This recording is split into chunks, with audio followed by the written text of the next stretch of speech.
It's like my shirt. Weird. Literary movements and historical periods are convenient simplifications. So, we never know what the characteristics of our age are, or we do, but we don't know what people are going to call them in the future.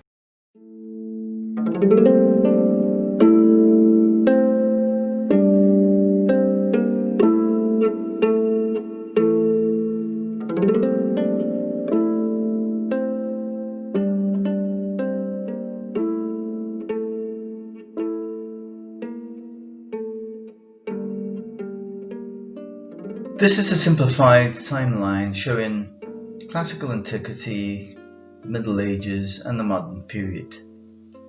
Nobody knew that classical antiquity was going to be called classical antiquity 500 BC. These periods are about 1,000 years long. Of course, I made it convenient here by putting fixed dates like these. They kind of fit. You will see, for example, the Pythagoras is right there. He was born in 570 before the Common Era, or we say just BC. Then you have Socrates, who everybody knows, and then Plato, who's a student of Socrates, and then Aristotle, who's a student of Plato. And then there's the Roman Empire. This is Julius Caesar and Cicero. Then finally there's the Middle Ages, with two of the most influential figures of the period, St. Augustine and St. Thomas Aquinas.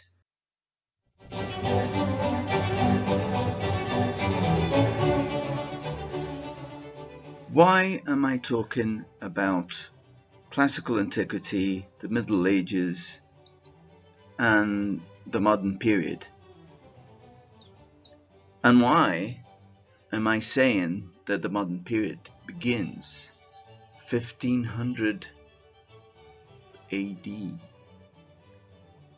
The reason for that is that I want you to learn about the historical periods that have shaped the world as it is today.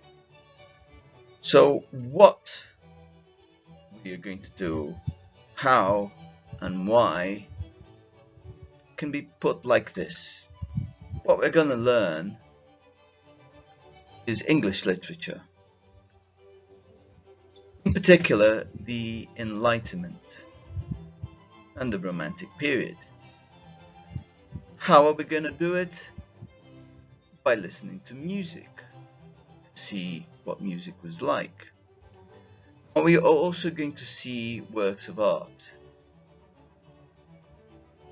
We're going to talk about the history of the period and the philosophy of the period and of other works in world literature that influenced the literature of England, and to also see how the literature of England influences other literature around the world.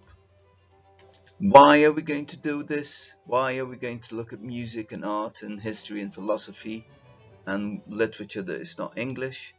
Well, first of all, to follow Francis Bacon's and Thomas Hobbes's idea, knowledge is power. Actually, we don't know for sure that Francis Bacon said this.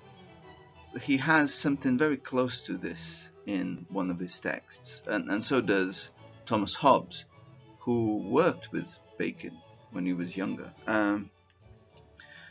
So that's one. And then we also want to have a taste of authors and artworks of the past. We can't really read everything of the period, or even taste a large sample of authors, but I wish we could do this. But this is just a taste of what is to come, and you can study more authors and read more about the philosophy of the period, or have a look at works of art of the period in your own time.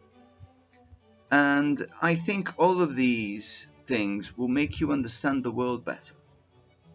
Last and definitely not least, we are going to learn more about the English language through literature and through music, art, history, philosophy, and all the rest. The guiding ideas behind the way the course is arranged is that there is a conflict between science and religion that begins to be very dominant in the Enlightenment.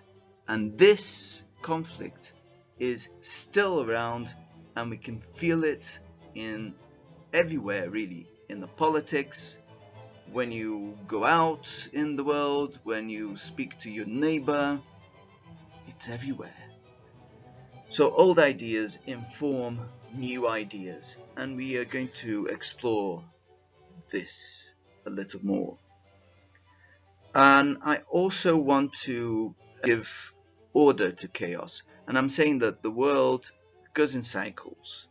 So you can question this, but have a look at how classical antiquity and Middle Ages inform and make us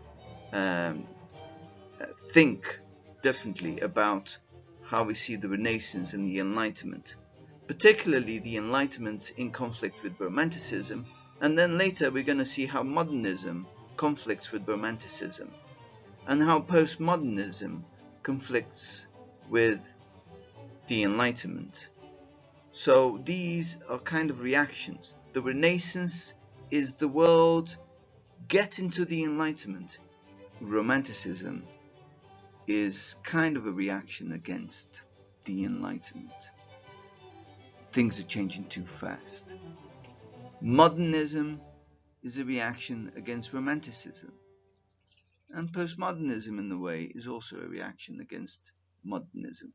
So it's a generational change now. So what is now? Is now chaos, like I say? Are we still in the postmodernism? Are we going somewhere else? We don't know. This is what we are going to think about.